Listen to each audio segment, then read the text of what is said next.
بسم اللہ الرحمن الرحیم۔ لاکھوں کروڑوں درود و سلام محمد مصطفیٰ صلی اللہ علیہ وسلم اور آل محمد پر۔ میں ہوں عمر دراز گوندل۔ بڑی خبریں ظاہر ہے کہ سپریم کورٹ کے اندر استعفے اور پھر استعفے بھی غیر متوقع، جیسے کہ مظاہر علی اکبر نقوی کا استعفیٰ تو اپنی جگہ کے اوپر تھا، پھر اچانک سے جس طرح سے جسٹس اعجاز الاحسن کا استعفیٰ ہے، تو بہت سارے لوگوں کے حوالے سے بہت ساری باتیں ہیں۔ میں آپ کو اس سے بڑے سرپرائز کے حوالے سے کچھ چیزیں نکال کے لایا ہوں، گو کہ جسٹس اعجاز الاحسن کے استعفے نے بہت سارے لوگوں کو بالکل ایک نئی سچویشن کے اندر کر دیا ہے۔ مثال کے طور کے اوپر حسنات ملک سپریم کورٹ کو کور کرتے ہیں، ان کے مطابق اس طرح جسٹس اعجاز الاحسن کا استعفیٰ دینا شاکنگ ہے۔ سارے دوست حیران و پریشان ہیں، کسی کی ابھی تک اعجاز الاحسن سے بات نہیں ہو رہی۔ جسٹس اعجاز الاحسن اصل وجہ خود ہی بتا سکتے ہیں۔ اب لگتا ہے قاضی فائز عیسیٰ گروپ مضبوط ہو گیا ہے۔ اب جو ان کا استعفیٰ ہے، وہ استعفیٰ سپریم کورٹ آف پاکستان کے اندر سے صدر پاکستان کو منظور ہو گیا ہے، جس میں انہوں نے یہ کہا ہے کہ وہ آئین کے آرٹیکل 206 کی شق 1 کے تحت استعفیٰ دے رہے ہیں۔ صدر پاکستان کو خط لکھا، استعفے میں انہوں نے لکھا ہے کہ وہ لاہور ہائی کورٹ کا جج اور پھر chief justice Lahore high court اور پھر سپریم کورٹ کے جج کے طور کے اوپر کام کرنے کے لیے اعزاز سمجھتے ہیں۔ مزید کہا کہ وہ بطور سپریم کورٹ جج اب مزید کام جاری رکھنے کی خواہش نہیں رکھتے، لہٰذا میرا استعفیٰ فوری طور پہ منظور کیا جائے، اور ان کا استعفیٰ ایوان صدر کے اندر جو ہے وہ موصول ہو گیا ہے۔ لیکن اب بہت ساری باتیں ہیں، بہت زیادہ اسپیکولیشنز ہیں، کسی کو سمجھ نہیں آ رہی۔ پھر استعفوں کی خبریں ہیں کہ مزید استعفے ہیں اور سپریم کورٹ سے استعفے آئیں گے۔ اگر سپریم کورٹ سے مزید استعفے آ گئے تو پھر ظاہر ہے کہ یہ سمجھ آ جائے گی کہ کوئی بڑی چیز چل رہی ہے۔ بہت سارے لوگ کہہ رہے ہیں کہ شاید اعجاز الاحسن صاحب کے خلاف بھی کوئی ریفرنس آنے والا تھا، گو کہ اکتوبر کے مہینے میں پچھلے سال ہمیں بتایا گیا تھا کہ ان کے خلاف ایک ریفرنس آیا تھا، اس ریفرنس کو درخواست کو خارج کر دیا گیا۔ اب حفیظ اللہ نیازی بھی کہہ رہے ہیں کہ اگلے 2-4 دنوں میں کچھ اور استعفے بھی آنے والے ہیں، کورٹ رپورٹرز بھی کہہ رہے ہیں کہ استعفے آنے والے ہیں، پھر سپریم کورٹ سے آنے کی خبریں۔ لیکن تحریک انصاف کے ترجمان رؤوف حسن نے آج ہم نیوز کے اوپر بیٹھ کے ایک نئی صورتحال پیدا کر دی ہے، اور یہ ایک سوالیہ نشان ہے، جس میں وہ یہ کہتے ہیں کہ ایک قابل اعتماد ذرائع نے بتایا ہے کہ اعجاز الاحسن صاحب نے کہا ہے کہ چیف جسٹس یعنی قاضی فائز عیسیٰ کے ساتھ کام کرنا ممکن نہیں رہا، کیونکہ چیف جسٹس آئین کی خلاف ورزی کر رہے ہیں۔ یہ بات کہی گئی ہے اور یہ ہماری انفارمیشن ہے۔ یعنی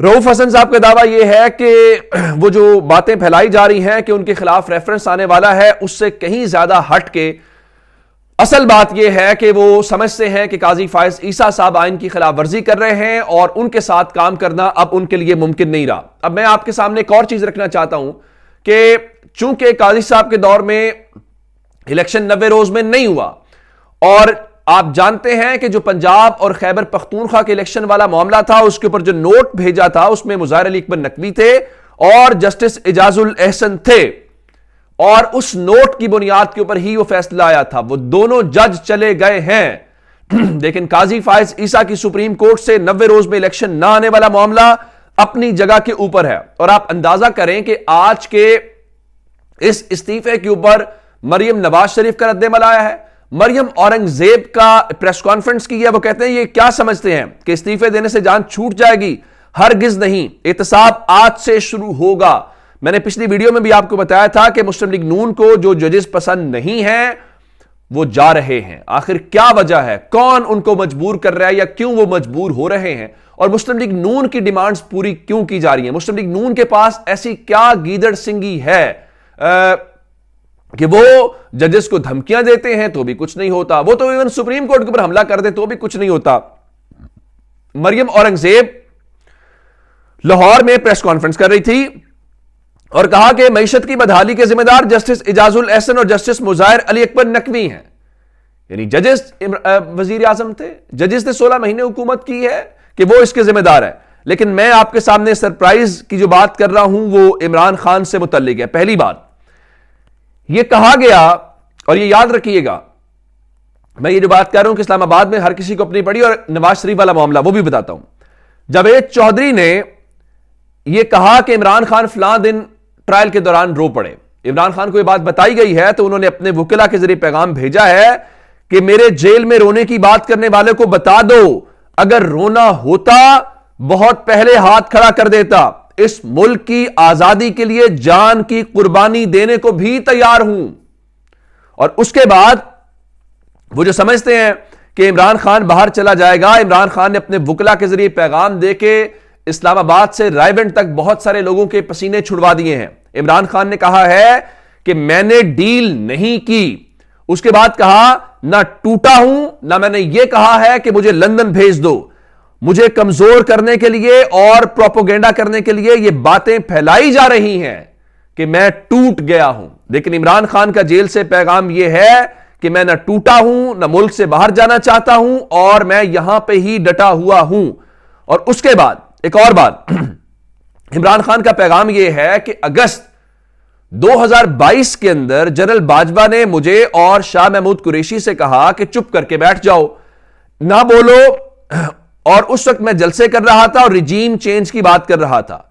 یعنی جب عمران خان کی اپریل میں حکومت گری تو اس کے بعد عمران خان کا دعویٰ یہ ہے کہ اگست کے مہینے میں 2022 کے اندر شاہ محمود قریشی کو اور عمران خان کو جنرل باجوہ نے کہا کہ جو آپ نے شور مچایا ہوا ہے نا, اس پہ مت بولو, خاموش ہو جاؤ.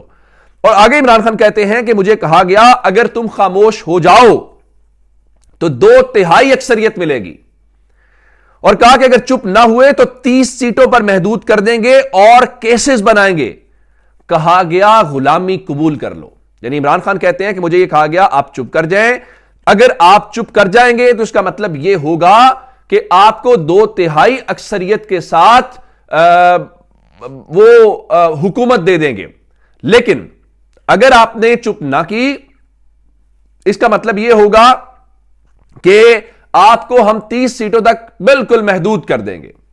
آپ گراؤنڈ کے اوپر چیزیں دیکھ لیں. اچھا, یہ ساری چیزیں اپنی جگہ کے اوپر ہیں, اور اس وقت صورتحال دوسری جانب کیا ہے؟ دوسری جانب یہ ہے کہ نواز شریف جو ہیں اب اصل ہاتھ ان کے ساتھ ہوتا ہوا دکھائی دے رہا ہے. کیسے؟ ایک تو عمران خان ڈٹے ہوئے ہیں, اب نواز شریف کے تو ارمانوں کے اوپر پانی پھیرنے والا ہے. دیکھیں, عمران خان آج باہر آئے, عمران خان کل باہر آئے. عمران خان اپنی پوزیشن سے نہیں ہٹا. وہ نہیں کہہ رہا مجھے اسپتال داخل کرا دو, میں بیمار ہو گیا ہوں. وہ نہیں کہہ رہا میں نے علاج کروانا ہے, میں ملک سے باہر چلا جا رہا ہوں. تو وہ ایسی کوئی بات نہیں کر رہے وہ, اور بار بار وہ پیغام بھی وہاں سے بھیج رہے ہیں کہ بھائی میں نہیں ہٹا, میں ڈٹا ہوا ہوں, میں نے کہیں نہیں جانا. اب اگلی بات سن لیجئے.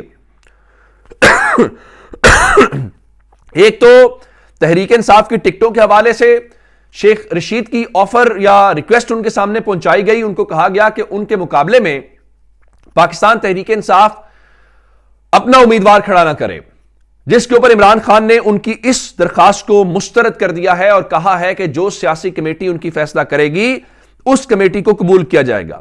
اب دوسری جانب ایک اور فیصلہ ہوا ہے سوات سے مراد سعید کے, جو کہ تمام حلقوں سے کاغذات نامزدگی مسترد کر دیے گئے ہیں, اور وہاں سے حبیب اکرم صاحب کا جو سروے آیا ہے, اتنی مقبولیت ہے کہ کوئی اگر مسلم لیگ نون یا باقی جماعتوں کا جو ریشو ہے, پرسنٹیج ہے, اگر ان کے ووٹ 2 بار یا 3 بار بھی گنے جائے تو بھی مراد سعید کے برابر نہیں ہوں گے. یہ اس کی پاپولیرٹی ہے. اب چونکہ مراد سعید کو باہر کیا گیا ہے تو فیصلہ یہ کیا گیا ہے کہ جناب ان کے والد کو میدان میں اتار دیا جائے, اور دوسری جانب ان کا جو مقابلہ کرنے والے ہیں وہ پرویز خٹک گروپ, محمود خان کہتا جی امن و امان کی صورتحال ٹھیک نہیں ہے, پتہ نہیں کہ الیکشن کی 8 فروری کی تاریخ کس نے دی ہے. یعنی اب بھی وہ اس سے بھاگنا چاہتے ہیں. اب تحریک انصاف تو ہر صورت میدان میں کھڑی ہے. اب آتے ہیں مسلم لیگ نون کی طرف, جو میں نواز شریف کی بات کر رہا ہوں.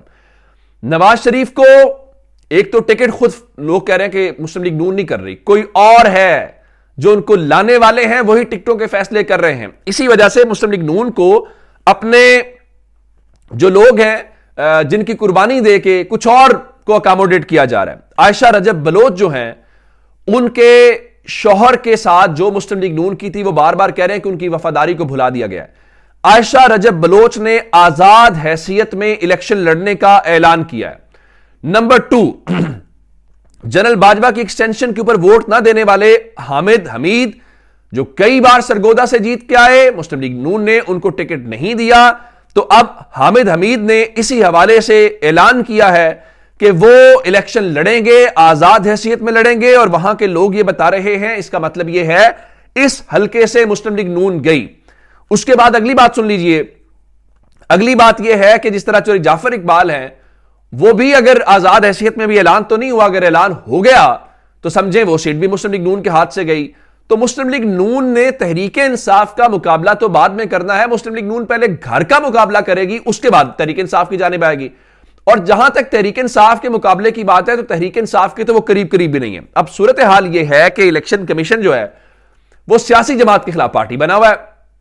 سکندر سلطان راجہ پتہ نہیں مسلم لیگ نون کے کوئی پریزیڈنٹ ہیں کیا ہے نا, کہ وہ چیف الیکشن کمشنر ہیں ان کو. اور یہی بات ایون آج شاید خاقان عباسی کہہ رہے تھے کہ الیکشن کمیشن کا سپریم کورٹ جانا ٹھیک نہیں ہے.